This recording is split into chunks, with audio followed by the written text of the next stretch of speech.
Amados irmãos, a paz do Senhor. Aqui é o presbítero Josué Batista, do canal Bereano Pentecostal. Estamos gratos a Deus por mais uma oportunidade que Ele nos concede de gravar este vídeo. Aqui estamos para o estudo de mais uma de nossas lições bíblicas. Nesta ocasião, a lição de número 2 do primeiro trimestre de 2024. Na lição anterior, estudamos sobre a origem da igreja. E nesta ocasião, vamos estudar imagens bíblicas da igreja. Lembrando a vocês, gente, que nós estamos estudando neste trimestre o tema, o corpo de Cristo, origem, natureza e vocação da igreja no mundo. Esta lição é comentada pelo nobre pastor José Gonçalves. E nós estamos aqui hoje com a participação, na companhia de um servo de Deus, professor, presbítero Felipe Nogueira, que, a nosso convite, veio nos ajudar na ministração desta aula. Desde já quero agradecer ao presbítero Felipe. Amém. E pedir a ele que faça aí as suas apresentações, ou sua apresentação inicial, e depois nós passaremos ao estudo da nossa lição. Amém. Eu quero cumprimentar os irmãos com a paz do Senhor, os irmãos que vão assistir esse vídeo. Agradecer ao irmão Josué o convite, Já tinha convidado outra vez, mas não tinha dado certo, mas graças a Deus hoje foi possível. E eu espero que aquilo que nós vamos falar aqui nesse momento possa servir de edificação para os irmãos, para os professores, preparar as suas aulas para o próximo domingo, e que a palavra de Deus possa abençoar cada irmão aí que for ouvir essa palavra. Amém. Muito bem, irmãos. Já tínhamos convidado o irmão Felipe, outra ocasião, como ele disse, E eu quero acrescentar que o Felipe, gente, ele é professor de nossa escola bíblica dominical, aqui em nossa sede, em Maracanaú, na Assembleia de Deus, Templo Central, que é dirigida, pastoreada pelo pastor João Gonçalves Mendes. E o Felipe é um de nossos professores, ele é um excelente professor, e é por isso que nós estamos aqui contando com a participação dele. Irmão Felipe, o nosso texto áureo está em 1 Pedro, capítulo 2, versículo 9. Diz assim: mas vós sois a geração eleita, o sacerdócio real, a nação santa, o povo adquirido, para que anuncieis as virtudes daquele que vos chamou das trevas para a sua maravilhosa luz. Glória a Jesus. Texto bastante conhecido e que é um dos textos que nós vamos estudar em nossa lição hoje.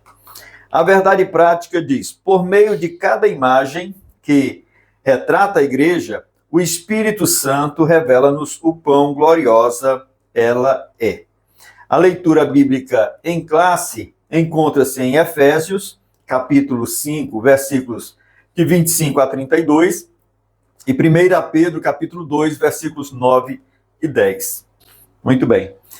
Bom, Felipe, os objetivos da nossa lição são 3, e são os seguintes. É importante a gente ler os objetivos, e é uma dica para os professores, porque toda aula precisa de objetivos. O professor precisa alcançar um alvo ao ministrar aquele conteúdo, e ele precisa ter clareza de quais são os objetivos de sua aula.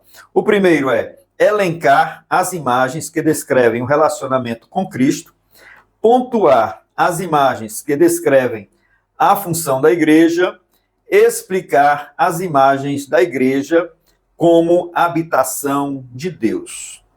E aí, Felipe, eu já queria começar aqui perguntando a você sobre o título da lição. Imagens, a gente está pouco acostumado com o uso desta palavra em nossas igrejas evangélicas, tá certo? E eu queria que você dissesse assim, deixasse algum esclarecimento a respeito da palavra imagens. Realmente nós usamos pouco, essa palavra para aquilo que o autor tem como objetivo, Normalmente nós usamos mais palavras como metáfora, ou tipos, são palavras mais usadas. E eu acredito que o intuito do autor aqui é exatamente esse, é pegar símbolos para aplicá-los à igreja, a igreja do Senhor Jesus. E alguns desses símbolos, ele vai, como o senhor já leu aqui nos objetivos, ele vai relacionar ao nosso relacionamento com Cristo, né, que é o caso do nosso primeiro ponto. São símbolos que mostram o relacionamento da igreja com Cristo, e aí ele vai usar o texto de Efésios, principalmente. Né? O segundo ponto, ele já vai procurar algumas imagens, algumas metáforas que revelam a nossa função como igreja aqui nessa terra. E no terceiro ponto, ele vai procurar mostrar algumas imagens, alguns símbolos, algumas metáforas que nos colocam a igreja como o local de habitação de Deus, né? E aí ele vai trabalhar a ideia de casa, de templo, de lar, local habitado pelo próprio Deus. Muito bem. Importante fazermos o esclarecimento, né? O professor também deve atentar para a explicação, a definição de termos que vem, né, na revista, na lição, que é para facilitar a compreensão. Importante dizer que ele vai agrupar em 3 categorias essas imagens. Muito interessante. Eu achei interessante como o nosso comentarista, ele organizou aqui, gente, de forma tão didática, né, para que possa haver um esclarecimento. E, como o Felipe disse, né, imagens são figuras, são metáforas, são símbolos, né, são comparações, são coisas que realmente nos fazem extrair uma lição, uma ideia, tá certo? Para uma melhor compreensão. E essas imagens são extraídas da Bíblia, é importante que se diga, né, Felipe? É, o nosso livro regra, né? Isso. Não são coisas inventadas aqui pelo comentarista ou por outra pessoa. E agora, irmão Felipe, nós vamos ver a introdução, que diz o seguinte: a Igreja de Jesus Cristo é retratada por uma série de imagens por meio das páginas do Novo Testamento. Cada uma delas revela um determinado aspecto da Igreja de Jesus Cristo. Assim, podemos contemplar imagens ou figuras que retratam o relacionamento, que descrevem a função ou mostram de que forma a Igreja é a habitação de Deus. Por isso, nesta lição, estudaremos as principais imagens bíblicas a respeito da Igreja de Cristo que comunicam o relacionamento, a função e a habitação dessa instituição criada por Deus. Então, nós, assim, gente, queremos só aqui pontuar que estamos estudando sobre a igreja, né? Na lição anterior nós falamos sobre a eclésia, né? O termo grego que revela o que é traduzido como igreja, né? E a gente realmente precisa, nos dias de hoje, Felipe, eu compreendo assim, que a gente precisa realmente conhecer a importância e o valor da igreja, principalmente nesses dias, né, em que as pessoas estão seguindo alguns movimentos anti-igreja, né, como dos desigrejados, né, e eu acho assim muito oportuno o estudo deste tema, tá certo? Felipe, quer acrescentar alguma coisa na nossa introdução? Só falando sobre a importância da igreja, né, como nós falávamos aqui fora do ar, né, a questão da internet. Né? Sim. Nós falávamos sobre a importância da internet, né? A internet, ela tem o seu valor inegável, é um instrumento que pode ser usado para o bem, mas um dos fatos de ter aumentado tanto essa questão dos desigrejados é exatamente a comunidade da internet, né?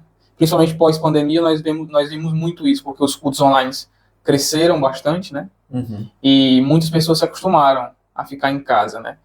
Mas, dia a dia, nós vemos que o convívio com os irmãos, o convívio com a igreja, né? Nós vamos ver aqui no decorrer da aula que a igreja ela não é o prédio, não é o templo, mas é exatamente nós, os irmãos. E esse convívio, ele alimenta, ele fortifica, ele edifica, né? Ele ajuda. Então é muito importante, realmente, o assunto do nosso trimestre inteiro, né?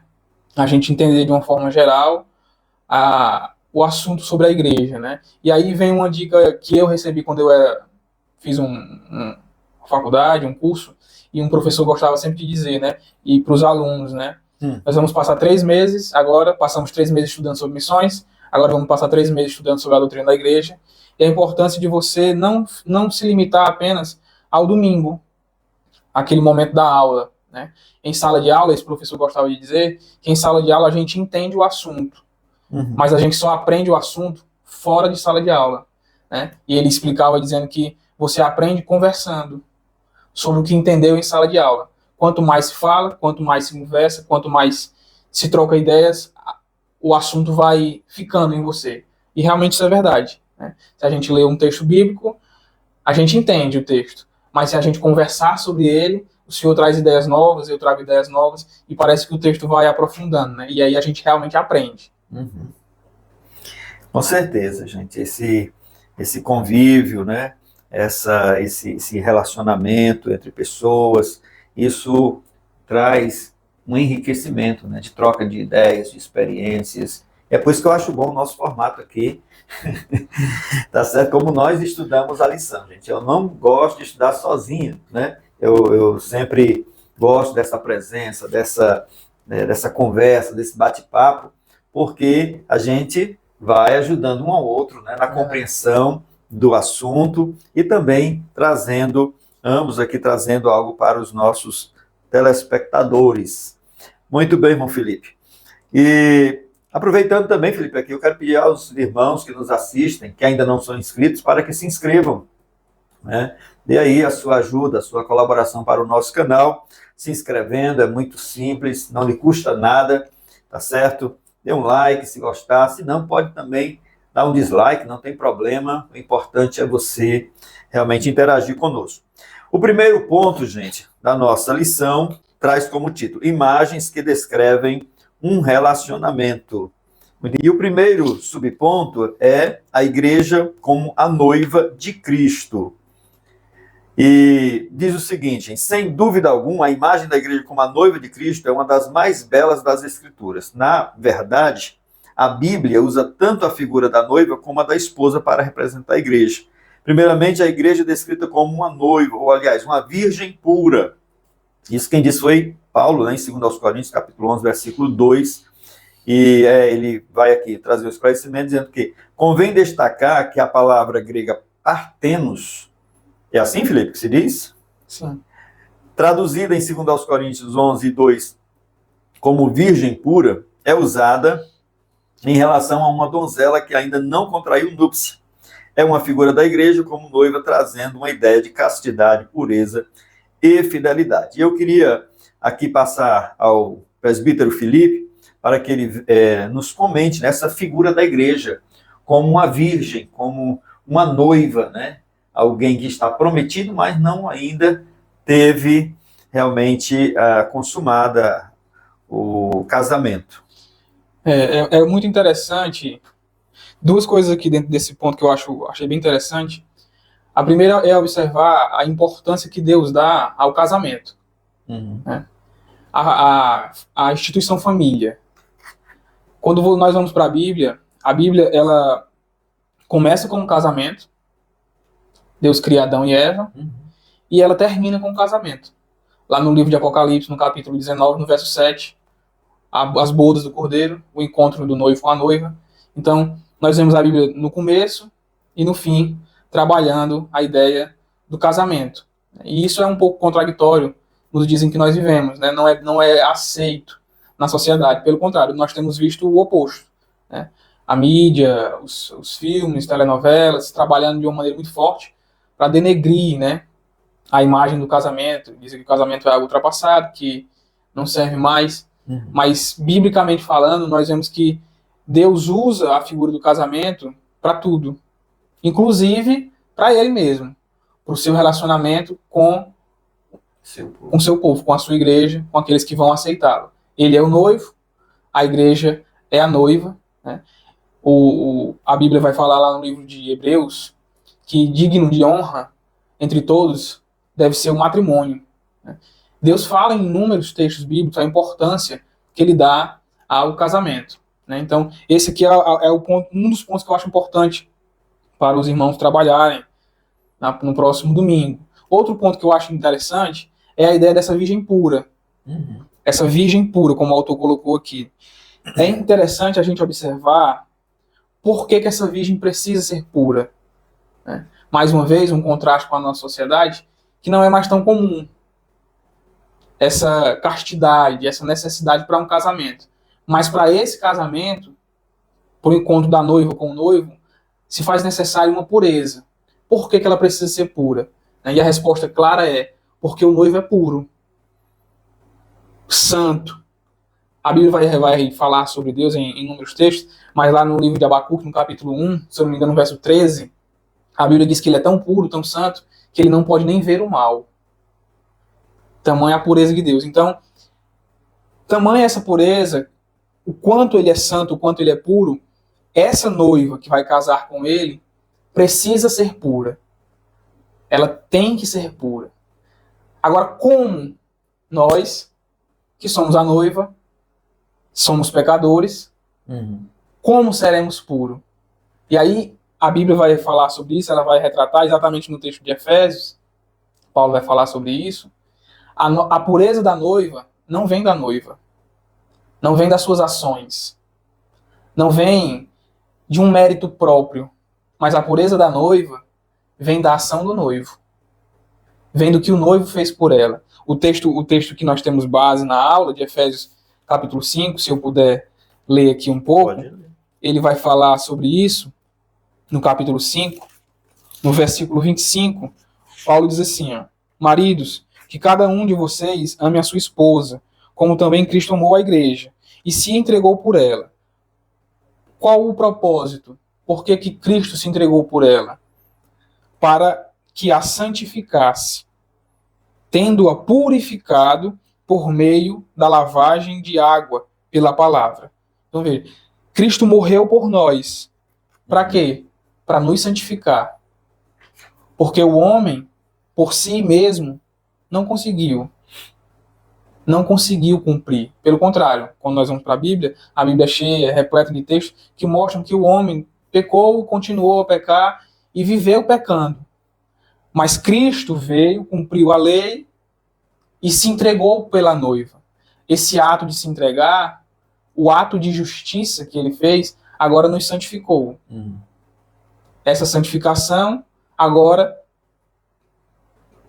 Paulo vai falar que passa por um processo da purificação, que é a lavagem pela palavra. E ele vai concluir o verso 27, dizendo que o intuito dele é nos apresentar a Deus, Pai, e a si mesmo, como noiva, santa, perfeita, sem mácula nenhuma.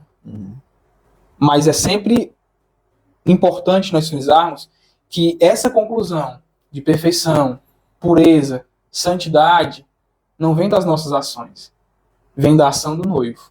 Ele primeiro se entregou pela noiva. Certo.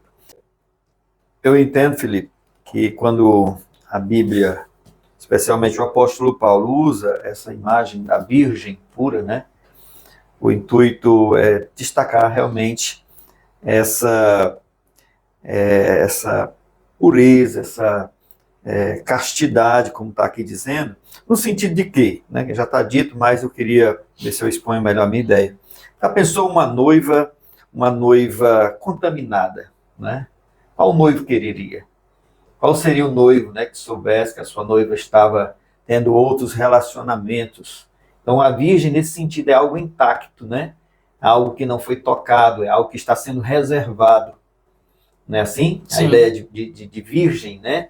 Se diz que alguém, uma pessoa, um jovem, é virgem, que ela nunca teve relacionamento. Então, assim nós como igreja, assim a igreja do Senhor, ela não pode, né, já que ela está se reservando para o Senhor, para o encontro com o Senhor, para ser só do Senhor eternamente, então nós não podemos flertar com o mundo, né? Não podemos ter olhares, né, para outros senhores, outros amores. Verdade. Nesse sentido também que o texto nos traz. E o Felipe já também, irmãos, tocou aqui, porque é muito, essa questão da noiva e da esposa é muito próximo. Muito próximo, né? E o segundo subponto vai falar exatamente da esposa de Cristo. Paulo retrata também de forma vívida a imagem da igreja como esposa. O Felipe já leu aqui o texto de Efésios 5 e 25, 26, né? Assim como é destacada a pureza da noiva, é também a da esposa, né? É também a da esposa. Mas devemos ressaltar que esse relacionamento de Cristo com a igreja é fundamentado no amor. E aí vai acrescentar algo aqui, né? Que é a questão do amor, e ele usa essa forma como Cristo amou a igreja, se entregando por ela, né? Não é como um relacionamento frio, fundamentado apenas no dever, mas retrata um relacionamento fundamentado, sobretudo, na realidade do amor, que se entrega, que se sacrifica. Cristo cuida da igreja e zela por ela porque a ama.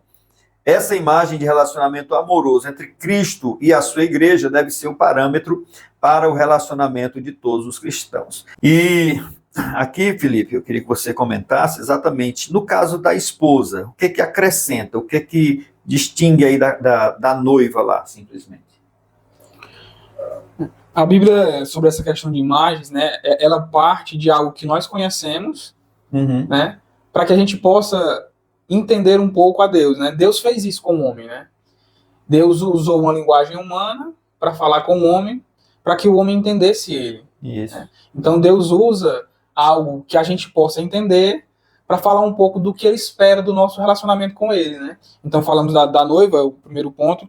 Em relação à esposa, é interessante observar mais uma vez, porque eu acredito assim, meu amigo Josué, quando a gente trabalha, essa aula vai trabalhar muito isso, ligações de textos do Antigo com o Novo Testamento, né? Nós precisamos ter em mente pelo menos duas coisas. A primeira é observar que a revelação bíblica ela é progressiva, né? Como é muito comum a gente ouvir isso em nossas igrejas. E a segunda é observar que a chave de interpretação de todas as escrituras, inclusive do Antigo Testamento, é a pessoa de Cristo. Se a gente tiver isso em mente, lendo o Antigo Testamento, se torna mais fácil para a gente entender. Então o autor colocou aqui que a base desse relacionamento é o amor. Só que quando ele fala do amor, ele está falando do amor de Cristo pela igreja. E aí a gente parte de uma ideia, quando a gente discute que a base é o amor, de uma ideia que nós conhecemos na nossa realidade, no nosso dia a dia. Quando nós vamos para a Bíblia, nós vamos ver que esse amor de Cristo não é bem o vivenciado hoje pela humanidade, né? O amor de hoje, ele é mais um amor sentimental.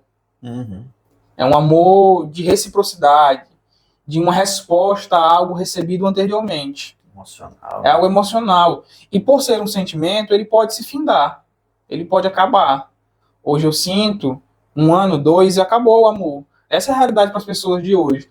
Quando o autor fala que ele vai usar o texto de Paulo, de Efésios, sobre o amor de Deus pela noiva não é desse tipo. Cristo não teve apenas um sentimento pelo seu povo. Ele escolheu amar. O amor de Deus por nós é uma escolha. É uma escolha. E nós vamos ver no capítulo da Bíblia que fala sobre o que é o amor, que o amor de Cristo pela igreja, Paulo vai falar sobre isso lá na sua primeira carta de Paulo aos Coríntios, no capítulo 13, o que é o amor, ele está partindo do amor de Cristo, é muito diferente da nossa realidade, né? Então, o amor de Cristo por nós não parte de nós merecermos. Nós merecíamos. Nós somos um povo diferente. E por sermos um povo diferente, ele nos escolheu. Não. Paulo vai dizer que ele provou o seu amor para conosco quando nós ainda éramos pecadores.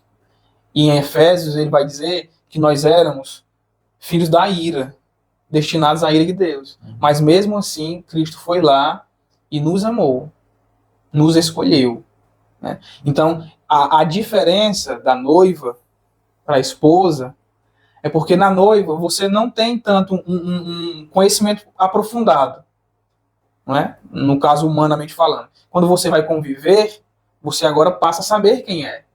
E depois que você casou, não há mais essa opção. Não, eu não sabia, eu conheci agora. O amor acabou. O amor não é um sentimento. Isso eu acho muito importante ser dito, porque nós cristãos precisamos, a Bíblia nos diz que nós precisamos andar como ele andou. Cristo andou nessa terra nos dando exemplo para que a gente seguisse. Inclusive em relação aos nossos relacionamentos conjugais, com nossas esposas, com nossos filhos, com nossos familiares.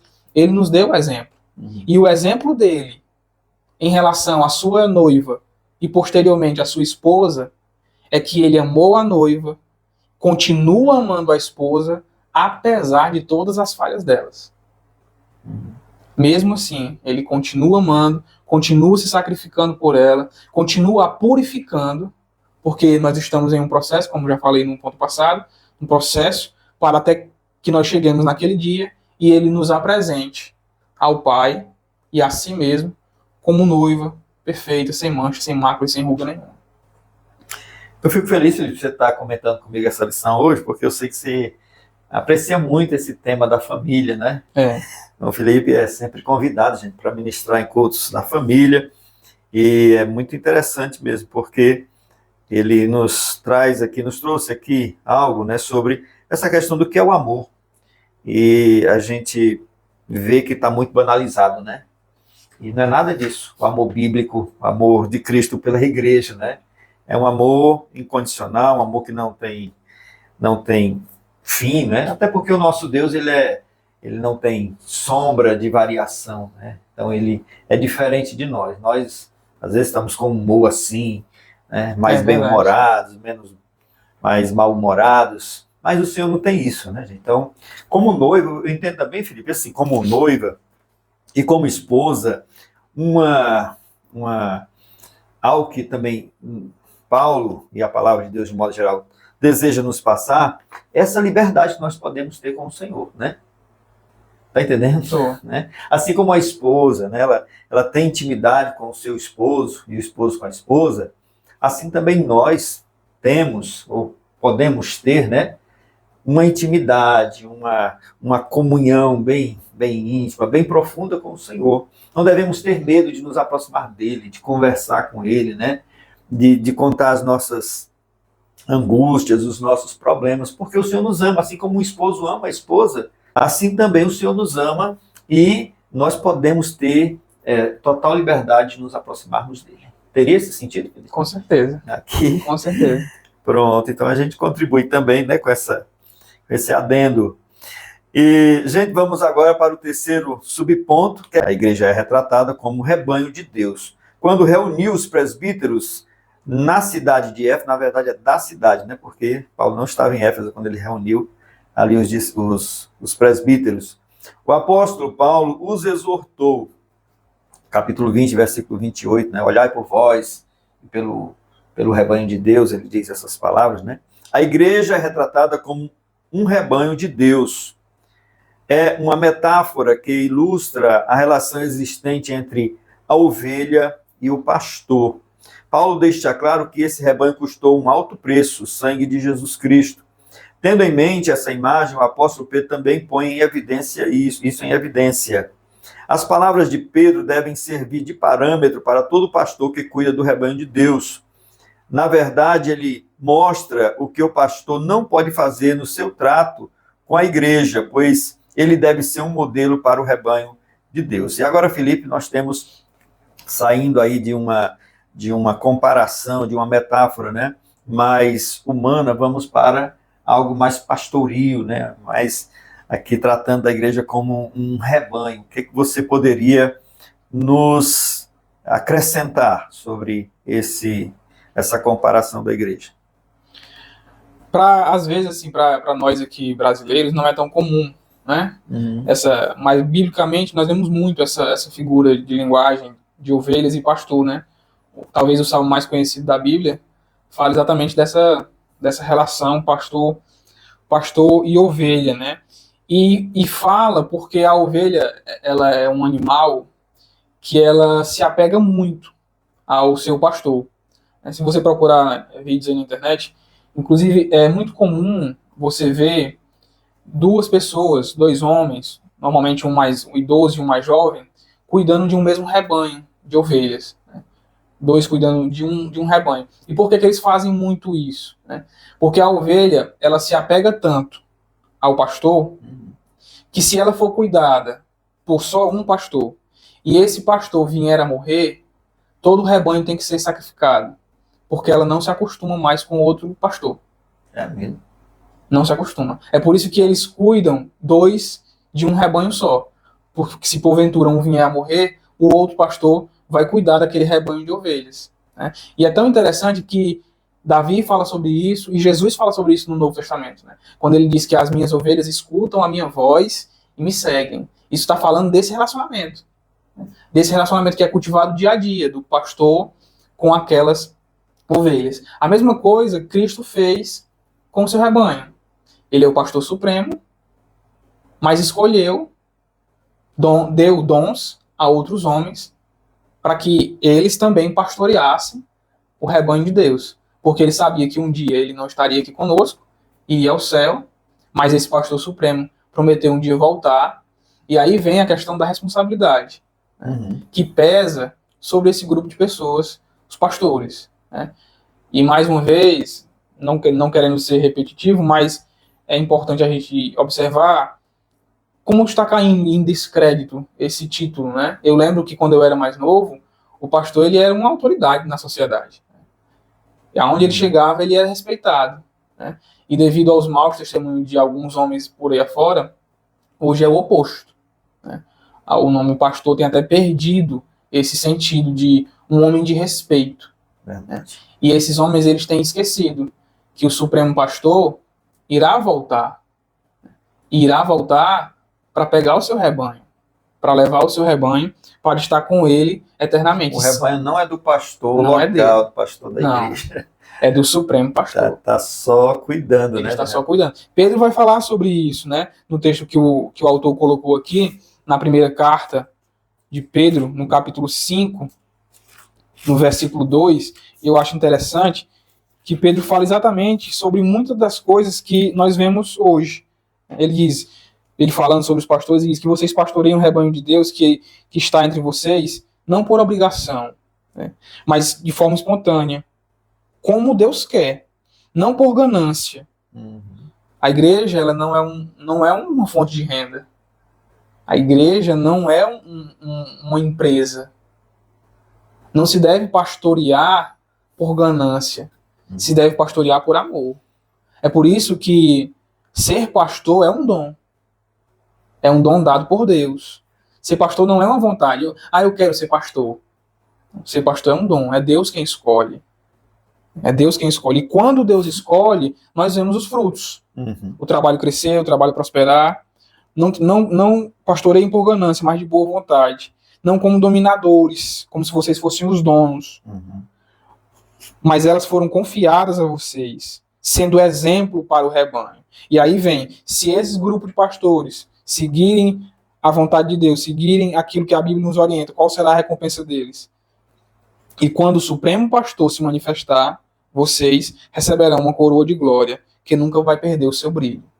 Olha aí. Então, se é verdade para esse grupo de pastores, que quando esse Supremo Pastor se manifestar, esse grupo que seguiu os seus mandamentos receberá uma coroa de glória, também é verdade que aquele grupo de pastores que pastoreou por ganância, como dominadores, não receberão essa coroa de glória. E a Bíblia vai dizer que receberá a punição eterna. É sério, é muito sério. É muito sério. Eu aonde vou, meu amigo Josué, eu sempre gosto de dizer, inclusive para minha esposa, às vezes nós vemos algumas coisas acontecer e eu não consigo entender.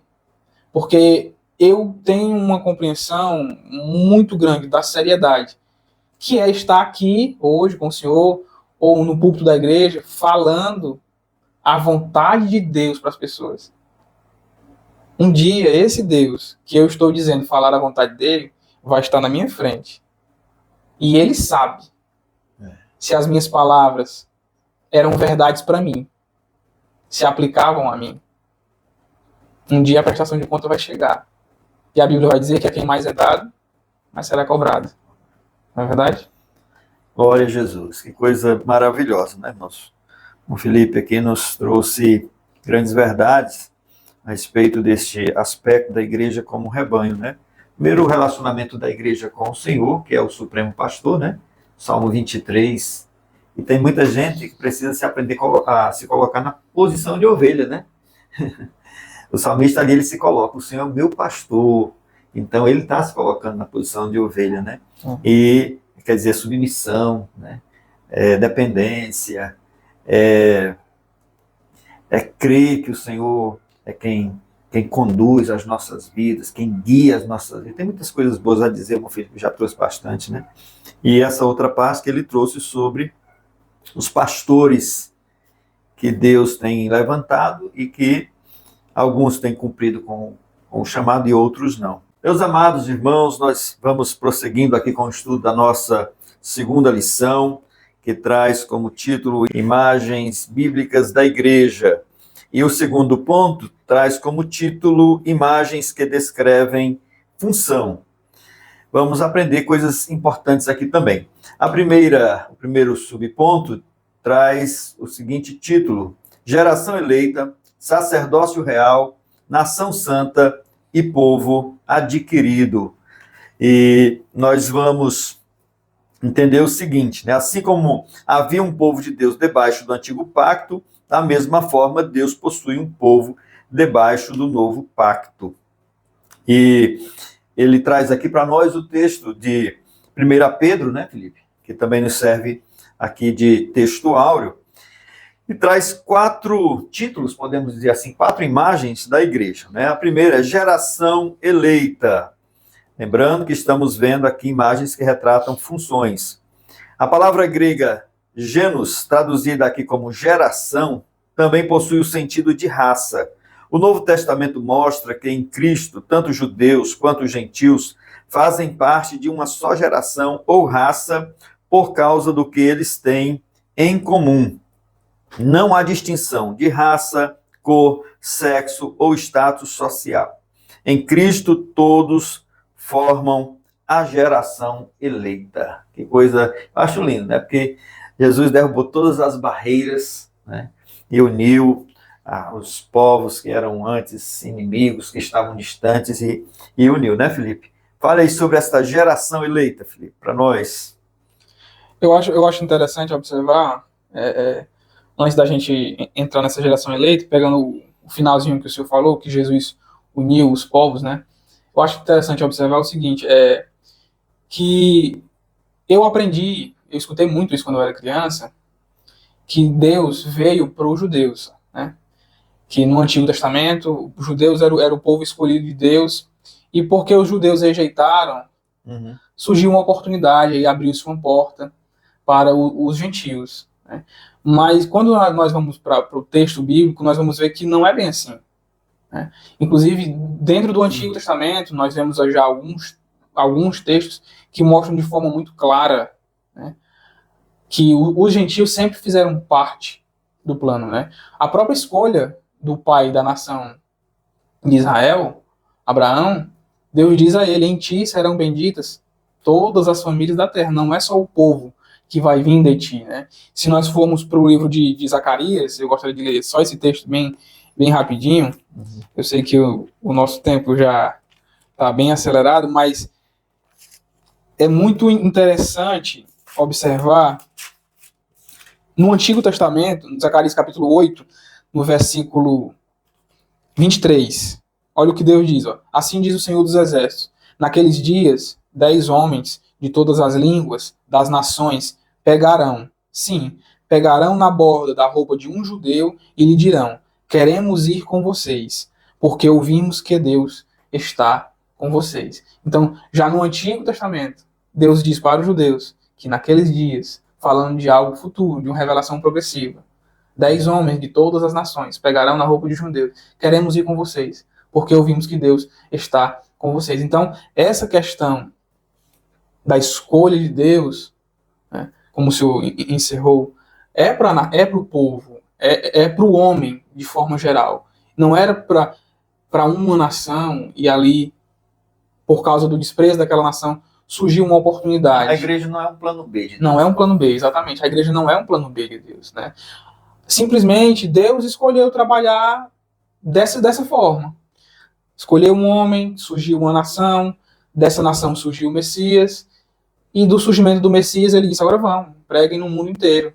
Ele agora revelou. Mas isso não quer dizer que o Antigo Testamento não mostra. Veio para reconciliar todas as coisas, né? Paulo fala sobre isso já no Novo Testamento, né? Lá em Gálatas, no capítulo 3, no versículo 28, ele vai dizer que não existe mais judeu, não existe mais grego, não existe mais mulher, não existe mais homem, não existe mais livre, não existe mais escravo. Todos são um em Cristo, né? Outra coisa importante a se observar é sobre o próprio tema, geração eleita.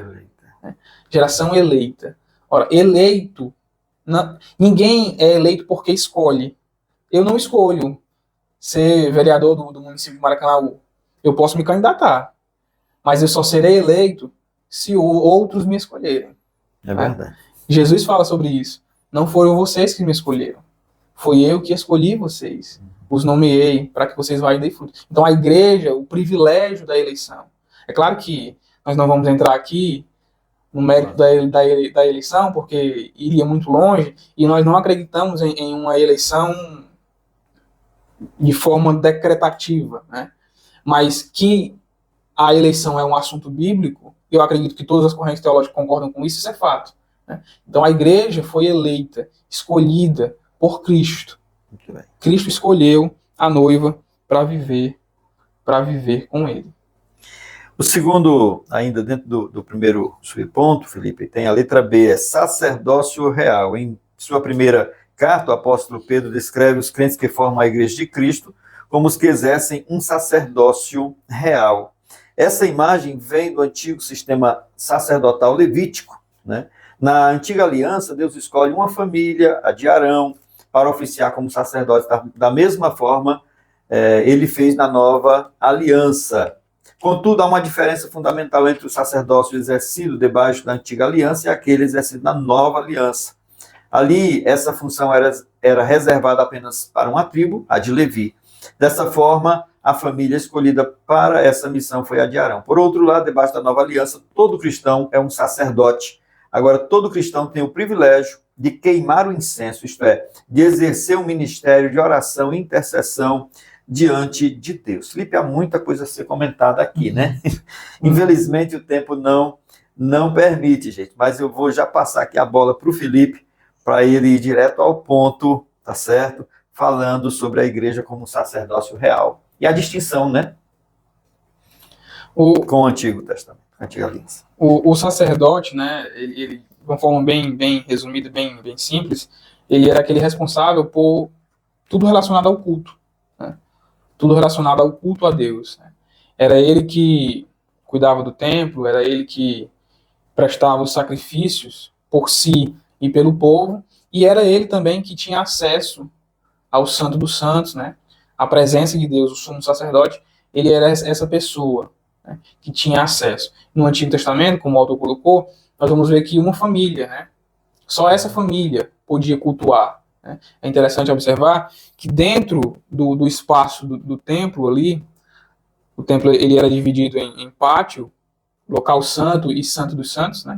E só quem podia ficar ali eram os sacerdotes, né? O povo vinha, entregava os seus sacrifícios, saía, e só os sacerdotes ficavam ali no local de adoração. Isso é uma grande distinção para o Novo Testamento. Uhum. Né?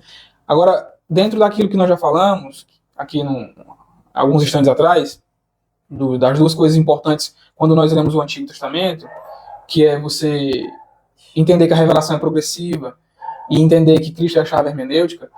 Essa diferença que é real do Antigo para o Novo Testamento não significa que Deus não revelou o seu plano real, o seu plano pleno, já no Antigo Testamento.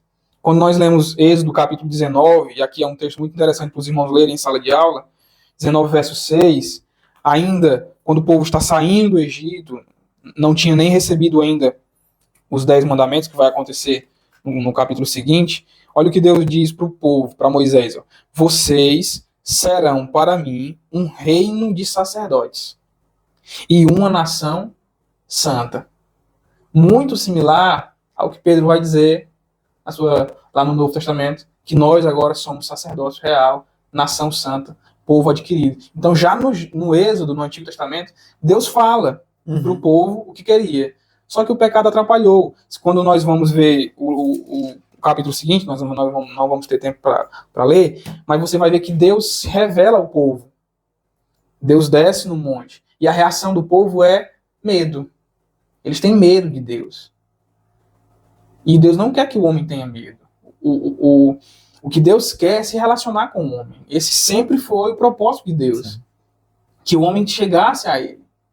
E quando Deus aparece, desce no monte, o povo tem medo. E o povo diz a Moisés: Moisés, fala tu com Deus e tu fala conosco. E Moisés diz ao povo: não tenham medo. Deus não tenham medo. Ele quer conversar. Ele quer que vocês temam a ele, mas não tenham medo, né? Mas, infelizmente, devido ao pecado, ao decorrer da história, nós passamos pelo Antigo Testamento com uma família, com um grupo fazendo esse papel de cultuar a Deus. Todos ficavam de fora, só aquela família prestava culto em nome de todos, claro, mas só aquela família tinha acesso ao templo, ao local santo e ao santo dos santos. Já no Novo Testamento, um privilégio muito grande. Era um privilégio muito grande. Para a gente entender que hoje também é um grande privilégio nós podermos ter essa mesma liberdade, né? A mesma liberdade. Mesmo privilégio de servir ao Senhor, como ele serviu antigamente. Hoje nós temos livre acesso ao Santo dos Santos. Né? Exatamente, o autor aos Hebreus vai falar isso, né? Em Cristo, isso é possível hoje. É por isso que o autor aos Hebreus vai dizer lá no capítulo 4 que nós devemos entrar com confiança. Entrem com confiança, com coragem. Porque em Cristo, hoje isso é possível. Por causa do que ele fez por nós. Hoje nós podemos entrar na presença do Pai e chamar ele de Pai. Amém. Felipe, outra coisa que eu estava lembrando aqui é que a Reforma Protestante, ela trouxe entre as suas, né? Porque assim, o cristianismo, ele se inicia ali no primeiro século e tal, e os crentes tinham muita liberdade, né? Você vê que Filipe, ele era um diácono da igreja, Estevão era um diácono, mas pregavam, quer dizer, todos podiam exercer o sacerdócio, né? De unificar, ou de aproximar as pessoas de Deus, que era esse o papel principal do sacerdote, né? É fazer essa aproximação entre Deus e o povo. E assim, nós vemos os crentes, de um modo em geral, quando eles saem ali de Jerusalém, vão para Antioquia e vão pregando o evangelho, é um trabalho sacerdotal, né? De trazer pessoas a Cristo, trazer pessoas para Deus de volta, é um trabalho sacerdotal. Quer dizer, mas depois do cristianismo ele vai passando por um processo histórico em que o sacerdócio fica nas mãos de um grupo, né, de pessoas privilegiadas, de uma elite dentro da igreja, de homens tidos assim como uma categoria de elevados, santos e tal, né? E nós vamos ver que quando chega a Reforma Protestante, uma das ideias, né, é exatamente fazer esse resgate do sacerdócio universal dos crentes. E o movimento pentecostal é o que melhor realmente pôs em execução isso aí, não é verdade? É verdade, né? É verdade. Porque vocês têm, se você entra na igreja pentecostal, a igreja evangélica pentecostal, você vê as irmãs ministrando, os jovens, as crianças pregam. Quer dizer, é claro que existe o pastor, a figura do pastor, daquele guia, daquele que coordena todas as coisas, mas todos têm muita liberdade, né, de falar de Jesus, de exercer esse sacerdócio, né? E eu acho que a igreja só cresce, gente, se nós exercermos o nosso sacerdócio. Se nós acharmos que, não, só quem pode falar de Jesus, só quem pode pregar é o pastor, é o fulano e tal, né? E aí a pessoa fica ali nos bancos da igreja, sentado, sem querer fazer nada, né? Nós não estamos entendendo para que nós fomos chamados, né? E quando Jesus disse ide por todo mundo, por exemplo, é para todo crente. Esse ide é para toda igreja. Para toda a igreja. Mas vamos lá, Felipe, porque eu já estou tomando mais tempo aqui. Nação santa e um povo adquirido. Ambos os termos vêm adjetivados, mostrando que essa nação e esse povo eram, né, representavam e deveriam ser. Não era uma nação, um povo qualquer, era uma nação santa e um povo adquirido para Deus. Essa é uma figura muito forte para retratar uma igreja inteiramente consagrada a Cristo. Há alguma coisa a acrescentar aqui, Felipe? Você a preparou aí? Eu acho interessante a gente observar duas coisas, né? Nós somos adquiridos, né? Houve um preço, né? Houve um preço, e a Bíblia vai dizer que foi um alto preço. Pedro vai, se eu não me engano, vai falar que nós não fomos comprados por ouro, prata, né? Mas pelo sangue do próprio Cristo, né? Então, nós somos adquiridos. Se nós somos adquiridos, agora nós somos servos. Né? Como o senhor já falou já aqui sobre o pastor, nós não temos vontade própria. Nós temos um Senhor e devemos obediência a esse Senhor. E se nós fomos adquiridos, existe um propósito nessa compra, nessa aquisição. E esse propósito é exatamente esse, é nos tornar santos. Nos tornar santos. E o que eu acho interessante observar é que essa santidade da igreja hoje, é aquela ideia que o senhor falou já no início da aula, né? Nós somos, mas ainda não como haveremos de ser plenamente. Hoje nós somos santos. Uhum. Hoje a igreja, Deus enxerga a igreja como santa, como um povo santo. Mas não como haverá de ser. Porque os santos que estão aqui na terra ainda estão em processo de aperfeiçoamento. Paulo vai falar sobre isso na sua carta aos Efésios, lá no capítulo 4, quando ele vai falar sobre os dons ministeriais, e ele diz que os dons foram dados para o aperfeiçoamento dos santos. Então veja que a palavra santo, ela não quer dizer hoje, aqui, perfeito, sem erro. Não. São santos que estão sendo aperfeiçoados. Estão sendo aperfeiçoados para quê? Para que naquele dia, a conclusão do texto, da ideia de Paulo é que nós chegaremos até a medida de Cristo, a estatura de varão perfeito. Quando nós chegarmos nessa medida, nessa estatura, acontecerá o que Paulo vai falar no capítulo 5 de Efésios, que nós já lemos aqui, Cristo nos apresentará a Deus. É como se Cristo estivesse nos lapidando. Eu gosto sempre de usar essa figura de linguagem. Imagine, toda casa ela tem uma porta. Né? E a porta tem um formato. É claro que pode ter formato diferente, uma porta maior, uma porta menor. O céu ele tem uma porta. O céu tem a porta do céu tem um formato. E o formato é a imagem de Cristo. E nós estamos aqui na Terra passando por esse processo. O Espírito Santo está nos lapidando. Está nos santificando. Até que nós cheguemos a essa medida, a essa estatura de varão perfeito. Quando nós chegarmos a essa medida, Cristo nos apresentará ao Pai. Nós conseguiremos entrar pela porta do céu. Porque só vai passar pela porta do céu aqueles que tiverem a medida de Cristo. Interessante. Interessante essa ilustração que o Felipe nos trouxe aí, né, gente? E assim, só não podemos deixar aqui de esquecer, Felipe, que quando o comentarista nos fala dessas 4, né, figuras da igreja, geração eleita, sacerdócio real, nação santa, povo adquirido, está dentro do contexto lá de Pedro, né, que ele diz para que anuncieis, né, para que anuncieis as virtudes daquele que vos chamou das trevas para a sua maravilhosa luz. Né? Uma ligação do nosso trimestre ao trimestre passado, né? Isso, e também assim, Deus, ele nos deu essas funções, como está dizendo, imagens que descrevem função, né?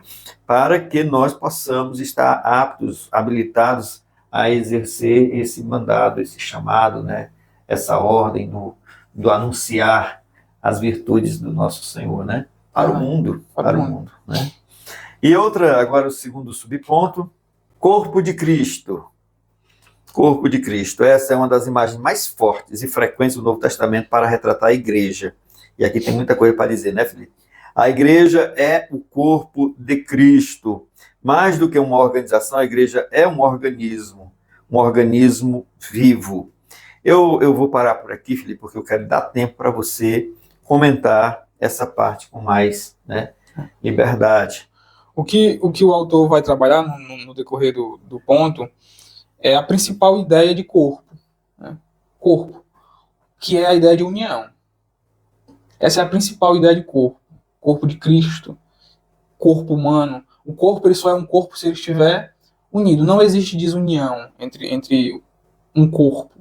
Paulo vai usar exatamente essa figura de linguagem quando ele vai falar aos irmãos lá de Coríntios, que a mão não pode dizer ao pé que ele não é útil, ou a mão não pode dizer que não quer ser mão, que quer ser olho, porque Deus é quem escolhe, Deus é quem coloca cada um nessa função no corpo, e esse corpo ele precisa estar trabalhando de forma unida para que venha a crescer. Esse é o propósito da igreja na Terra, a edificação, é o crescimento desse corpo.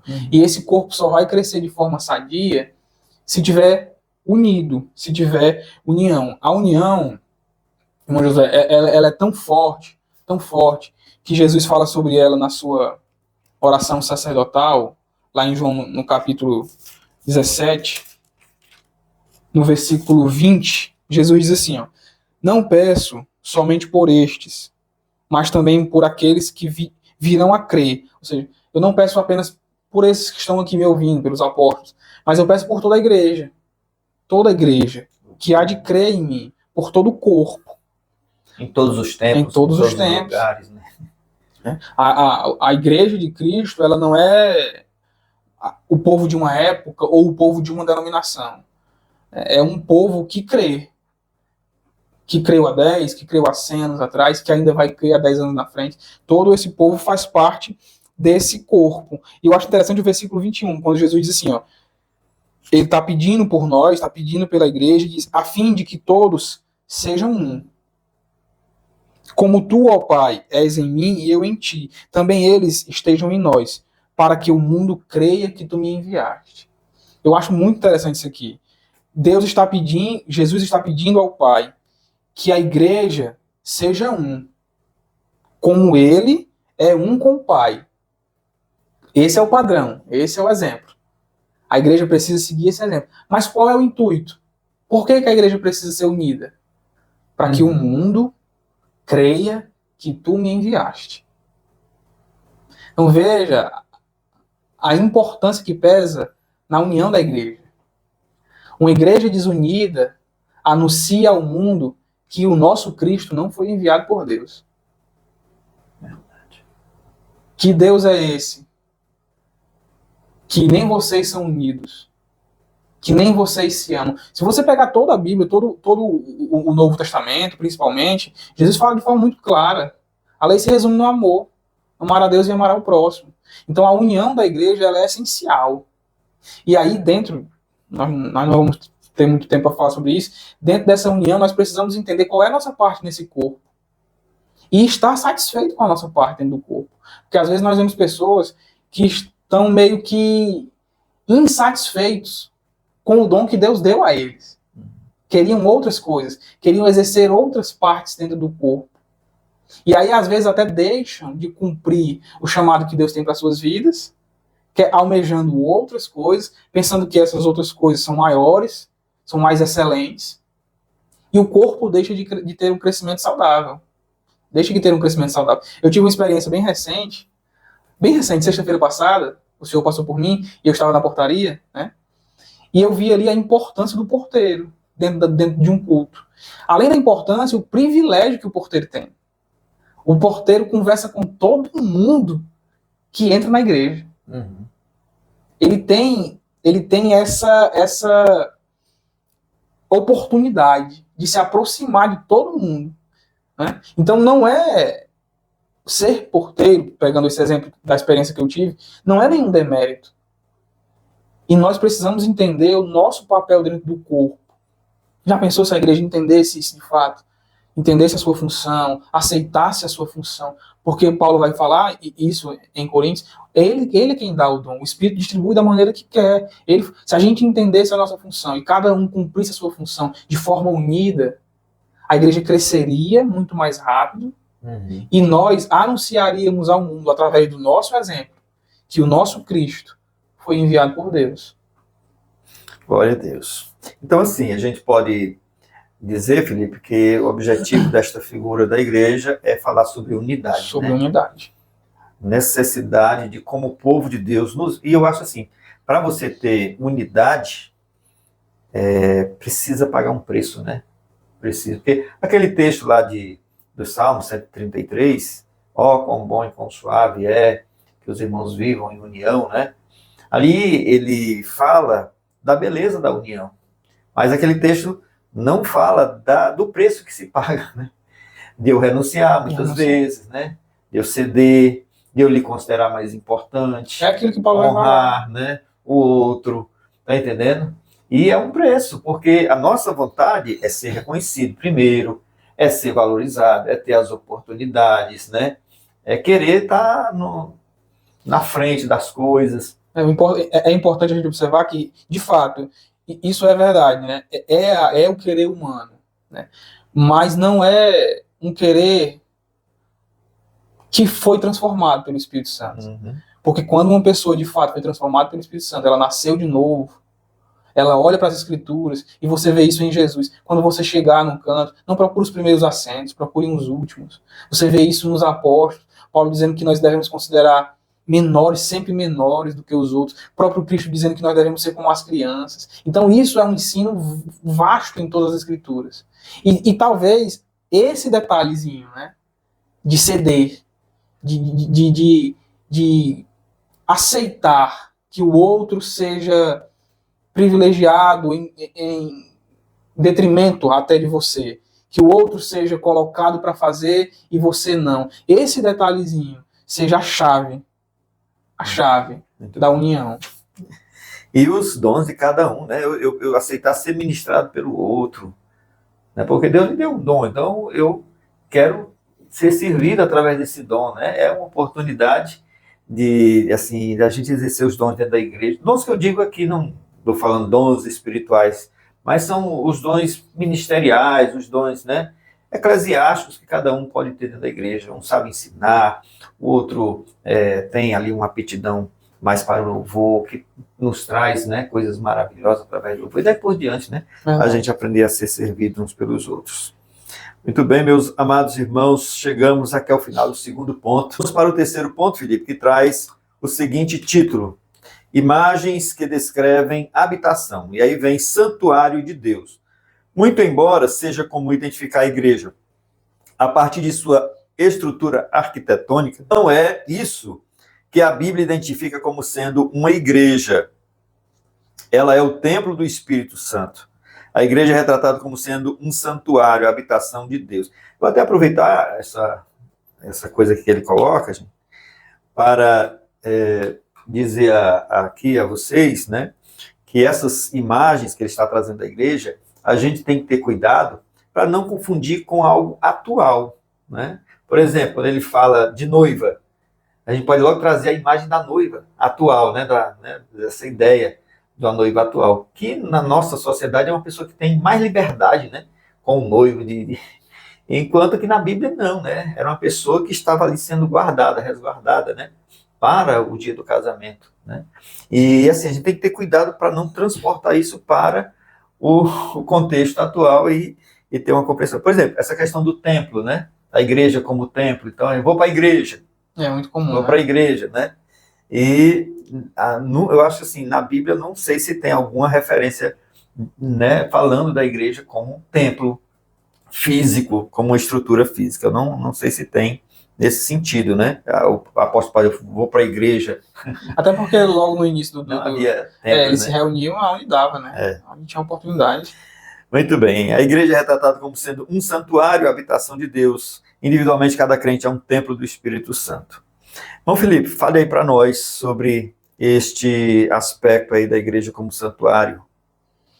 Só aproveitando o que o senhor está falando, né, e o autor colocou aqui logo no início do ponto, né, que para muitas pessoas nós temos essa ideia de que o templo é o prédio, né, vamos à igreja, né, essa expressão, né, e no Novo Testamento não tem essa conotação, né, a igreja não é mais o templo, o prédio, né, o prédio ele é um local importante, nós não podemos negar isso, né? O prédio ele é um local importante, é um local que precisa de cuidados, é um local que precisa de respeito, mas ele é um local que precisa disso tudo porque a igreja se reúne lá. Né? A igreja se reúne lá, lá não é a igreja, né? Nós vemos isso no diálogo da mulher samaritana com Jesus, né? Quando ela diz para ele lá em João capítulo 4, né? Nossos pais dizem que nós devemos adorar aqui no monte, vocês dizem que deve ser adorado lá em Jerusalém, né? Onde é realmente, qual o local, né? Onde é o canto certo para a gente adorar, né? Aí Jesus vai dizer, ó, chegará o tempo, esse tempo já chegou, né? Que os verdadeiros adoradores adorarão ao Pai em espírito e em verdade. Não há um local, né? E isso é importante, é um privilégio, mas também é uma responsabilidade, né? Porque agora Deus não habita mais, como no Antigo Testamento, em um prédio, mas ele habita em nós. A Bíblia vai dizer que nós somos o santuário de Deus. Nós somos a habitação de Deus. Uhum. E se nós somos essa habitação, pesa uma responsabilidade também sobre isso. Porque aonde nós vamos, Deus está indo. O que nós vemos, Deus está vendo. O que nós estamos ouvindo, Deus está ouvindo. Com quem estamos conversando, o que estamos assistindo. Né? Tudo isso é importante. Esse cuidado com o corpo. A Bíblia vai trabalhar, e às vezes há até um certo relaxamento nessa questão do cuidado com o corpo. Tanto nessa área de você evitar ver algumas coisas, ouvir algumas coisas, porque aquilo que nós vemos, aquilo que nós ouvimos, alimenta a nossa mente. Né? E aquilo que nós gastamos tempo, pode acabar nos aproximando de Deus ou nos afastando de Deus. Então nós devemos ter cuidado nessa área e também na área realmente da saúde do corpo, né? Paulo, escrevendo aos Tessalonicenses, ele vai dizer que nós devemos preservar, cuidar, guardar todo o nosso corpo, alma e espírito, porque nós apresentaremos eles a Deus, né? Então, é um privilégio. Agora nós somos habitados por Deus, né? No Antigo Testamento, Deus habitava ali, né? Nós vemos isso lá no livro do Êxodo, no capítulo 25, quando Deus vai dizer a Moisés que eles preparassem um santuário, porque Deus queria habitar no meio deles. Eu iria habitar no meio de vocês. E aquilo foi um privilégio muito grande. Quando o santuário é pronto, a Bíblia vai dizer que a glória de Deus repousa sobre aquele local e acontece algo magnífico. A presença de Deus é derramada ali de forma muito forte. E para onde eles vão, a presença de Deus ia ali naquele local, né? Deus estava no meio deles. Agora em nós, ele não só está entre nós, mas está em nós. É por isso também que a Bíblia diz que pelo fato dele estar em nós, ele tem ciúmes. O Espírito que habita em nós tem ciúmes de nós, né? Então é um grande privilégio nós termos essa consciência de que Deus habita em nós, mas também é uma grande responsabilidade. Eu queria só destacar assim, Felipe, né? As pessoas dão muita ênfase e valor ao prédio em si, e é importante, né? Mas nós nunca devemos esquecer de que realmente o prédio ele não terá nenhum valor se ali, né, não houver uma igreja verdadeiramente reunida, um povo que é um povo santo, um povo que adora o Senhor, né, que busca o Senhor, né? Porque tem muitos templos aí que hoje estão vazios, templos, né, magníficos, catedrais. Deus não está olhando para isso, né? Então ele quer o povo dele santo, reunido, adorando a ele, né? Servindo a ele, amando uns aos outros. Aí ele habita no nosso meio, né? Verdade. Habita entre nós, glória a Jesus. E dentro de nós. Casa de Deus. A igreja é descrita como sendo a casa de Deus. Esse conceito da igreja como sendo a casa de Deus é derivado do Antigo Testamento, em que o povo de Deus é retratado como a casa ou família de Deus. A nação de Israel floresceu a partir da família de Jacó. Isso nos faz ver a importância da igreja como uma instituição social. Na base da sociedade está a família. Uma igreja forte é formada por famílias igualmente fortes. O inverso também é verdade. Famílias fracas tornam-se igrejas fracas. Por trás de muitos problemas sociais está a desestruturação familiar. A recomendação de Paulo em 1 Timóteo revela que a igreja se orienta por um padrão moral que deve nortear seu comportamento. No Antigo Testamento, a palavra casa, ela realmente significa família, né? A casa de Davi, quando se diz isso, né? Lá no texto, na casa de Davi, estava se referindo à família, à dinastia, né? Aos descendentes de Davi, né? Felipe, fala aí para nós da igreja como casa de Deus. O autor já trouxe aqui no primeiro ponto a questão da esposa, da noiva, e agora ele vai trabalhar a questão da família, né? De modo geral, né? E se nós observarmos, né? A base da sociedade é a família. Porque Deus estabeleceu assim. Deus estabeleceu assim. Uhum. E hoje a sociedade ela se encontra do jeito que está, é um reflexo de como as famílias estão, né? Isso é além até das próprias escrituras. Se nós formos olhar para a sociedade há 20, 30 anos atrás, ela era completamente diferente de hoje. Agora, por quê? Qual o motivo, né? E a questão é simples, era a educação que se dava dentro de casa, né? Eu peguei uma época em que meu pai dizia, e quando você passar por um senhor, por uma senhora, cumprimente, né? Respeite os mais velhos, não passe quando eles estiverem conversando. Então, tudo isso respeito, né? era o respeito, era a máxima da criação dos filhos, né? E em consequência, nós tínhamos uma sociedade que vivia o respeito, que vivia até, de certo modo, os padrões, os princípios em relação ao respeito, ao convívio na sociedade bíblica, porque eram ensinados dentro de casa. Uhum. E hoje é o oposto, né? Satanás tem atacado de forma muito forte, a questão do casamento, a questão da criação de filhos, né? da criação de filhos. Satanás tem tentado deturpar isso de uma maneira muito forte no meio da sociedade. A Bíblia fala que casamento é bênção, a sociedade diz que casamento é prisão. Né? A Bíblia diz que casamento filhos são herança. A sociedade diz que filho é preocupação. Há um fardo, né? Há um fardo. Enquanto a Bíblia diz que é uma bênção, que é um presente de Deus, a sociedade diz que há um fardo, um peso, um gasto, que filho é gasto. Né?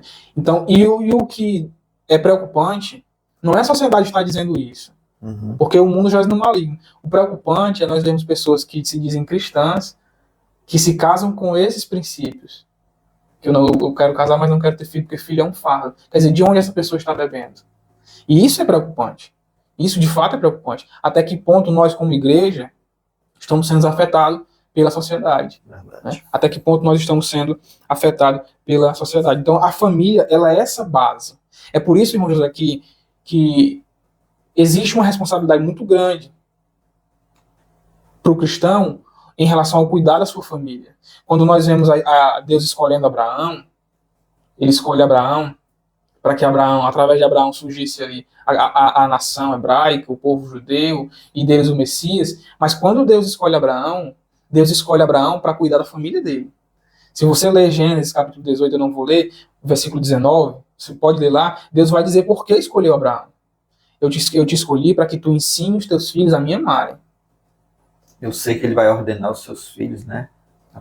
Foi para isso que eu escolhi você, para que você ensine os seus filhos a me amarem. Então há uma responsabilidade, e às vezes nós nos ocupamos tanto com outras coisas, às vezes até coisas lícitas, né? Trabalho, né? Então o corre-corre da vida, e nós nos esquecemos da nossa prioridade, que é o cuidado da nossa família. Isso é tão sério, que Paulo escrevendo a Timóteo, lá no capítulo, na sua primeira carta, no capítulo 5, no versículo 8, Paulo diz assim: aquele que não cuida dos seus, principalmente dos da sua casa, negou a fé e é pior do que o infiel. Então, que a gente possa observar, vamos falar o trimestre inteiro sobre igreja. Se nós realmente queremos ter igrejas fortes, queremos ser igrejas fortes, nós precisamos ter famílias fortes. Culto doméstico, que é algo tão raro de acontecer hoje nos lares cristãos, que era tão comum na época que nós éramos crianças. Né? E essa base que as pessoas acham que é desnecessário, que é até besteira, essa base ela é essencial. É essencial. Então, que as nossas casas possam ser uma extensão da igreja, não do prédio, mas do corpo completo. Né? Porque ali, em nossos lares, está a igreja. Né? Mas uma parte do corpo. Em certos momentos, esse corpo se une, né? Ali naquele local para cultuar a Deus. Então, que a nossa casa, que nós possamos nos esforçar para cuidar dos nossos lares como uma base. Porque sem essa base, a igreja não consegue ser forte. Não consegue ser forte. É interessante entender também, Felipe, a questão da igreja como a família de Deus, né? A casa de Deus ou família de Deus.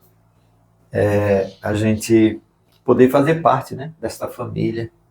Eu sempre fico pensando o seguinte: Deus poderia ter nos salvo, sim, do mundo, da condenação eterna. E pronto, já era um grande privilégio, já era uma grande bênção. Né? Já. Mas mesmo assim, ele quis mais, ele quis nos fazer filhos dele, né?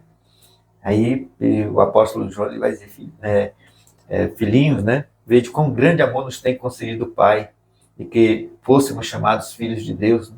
Então nós vamos entender que Deus quis nos dar também esse privilégio de nós sermos filhos dele, fazermos parte da família divina, da família de Deus, né?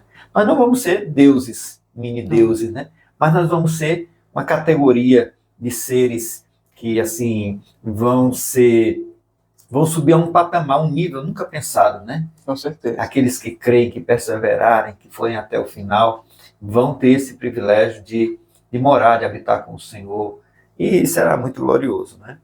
Eu queria, o tempo já está realmente bem avançado, Felipe. Deixa eu ver, eu nem passei. Privilégio de ser igreja. À luz do que estudamos nesta lição, podemos fazer algumas considerações. Primeiro, a Igreja de Cristo é uma instituição formada por salvos que se relacionam com Deus e Por isso eles fazem parte do seu rebanho. Segundo, a Igreja de Cristo é uma instituição formada de salvos que exerce uma função sacerdotal diante de Deus perante o mundo. E, finalmente, a Igreja de Cristo é uma instituição em que Deus habita e vive. Então, é um privilégio fazer parte da Igreja. O autor ele faz meio que um resumo, né? Nesse último ponto, né? Ele vai elencar alguns dos privilégios que ele falou, né? No decorrer da aula, né? O primeiro é a salvação, né? Nós somos salvos, né? Fomos salvos.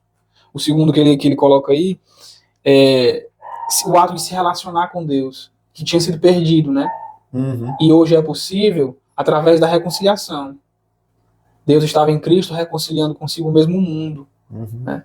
Cristo nos reconciliou com Deus. E por causa da reconciliação, do ato de Cristo, hoje nós podemos nos relacionar com Ele, né? Como o senhor acabou de falar, não só nos relacionar, mas Ele nos chama de filhos, né?